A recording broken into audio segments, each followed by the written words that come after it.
Assalamualaikum warahmatullahi wabarakatuh. Jumpa lagi dengan saya Ibu Nita. Pada video ini kita akan belajar menulis teks persuasif. Video ini merupakan lanjutan dari video sebelumnya, yaitu tentang struktur dan kebahasan teks persuasif. Pada kesempatan ini kita akan membahas bagaimana langkah-langkah dalam penulisan teks persuasif.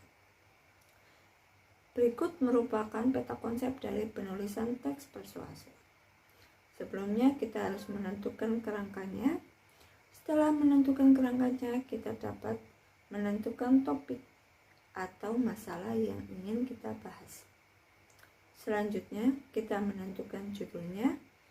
Setelah itu, kita merancang pengenalan isu, merancang rangkaian argumen, merancang ajakan-ajakan, dan yang terakhir merancang penegasan kembali.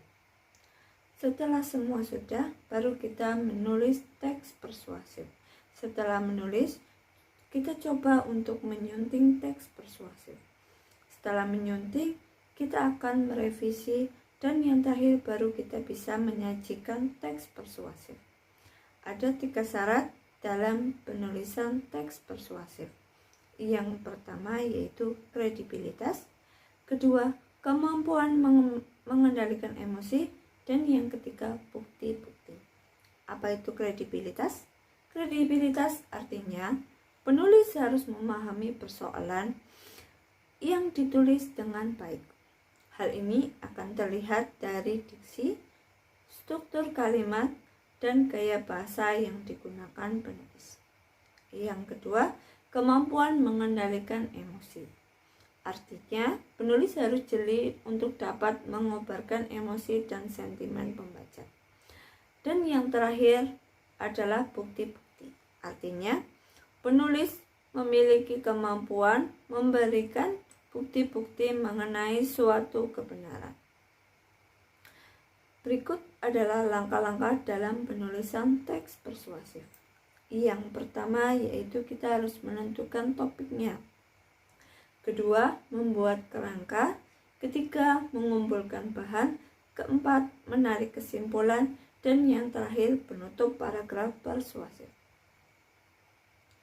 Kita akan membahas langkah yang pertama. Langkah yang pertama yaitu menentukan topik dan tujuan dalam penulisan paragraf teks persuasif. Dalam paragraf persuasif, tujuan penulis dapat dikemukakan secara langsung. Contohnya, kita akan mengangkat topik mengenai menghindari pengaruh buruk narkotika dan obat-obatan terlarang. Tujuan dari penulisan yaitu kita meyakinkan pembaca bahwa obat-obatan terlarang dapat membuat kita menuju liang lahat. Yang kedua, membuat kerangka karangan paragraf persuasif. Agar susunan tulisan persuasif itu sistematis dan logis, kerangka tulisan perlu mendapat perhatian dalam perumusannya. Susunan pembahasan yang tepat untuk paragraf persuasif adalah susunan logis dengan urutan sebab akibat. Yang ketiga atau C yaitu mengumpulkan bahan-bahan. Untuk paragraf persuasif, bahan dapat diperoleh melalui kegiatan pengamatan, wawancara, dan penyebaran angket kepada responden.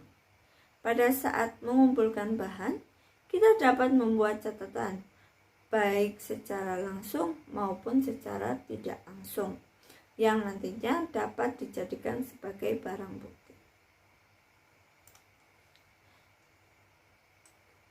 Yang keempat atau D yaitu menarik kesimpulan dari paragraf persuasif.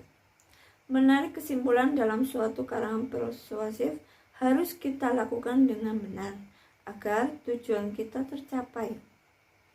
Suatu kesimpulan dapat dibuat apabila data yang diperoleh telah dianalisis. Menarik kesimpulan dapat dilakukan dengan cara induktif atau deduktif. Yang terakhir yaitu penutup. Pada bagian ini, penulis akan memberitahukan inti dan maksud dari penjabaran fakta-fakta yang ada dalam paragraf tersebut. Pada kesempatan ini, paragraf terdiri dari 1 atau 2 kalimat berupa ajakan atau himbauan yang biasanya terletak pada akhir kalimat. Demikian pembelajaran tentang langkah-langkah menulis teks persuasif. Sampai bertemu pada pembelajaran selanjutnya. Sekian yang bisa saya sampaikan. Wassalamualaikum warahmatullahi wabarakatuh.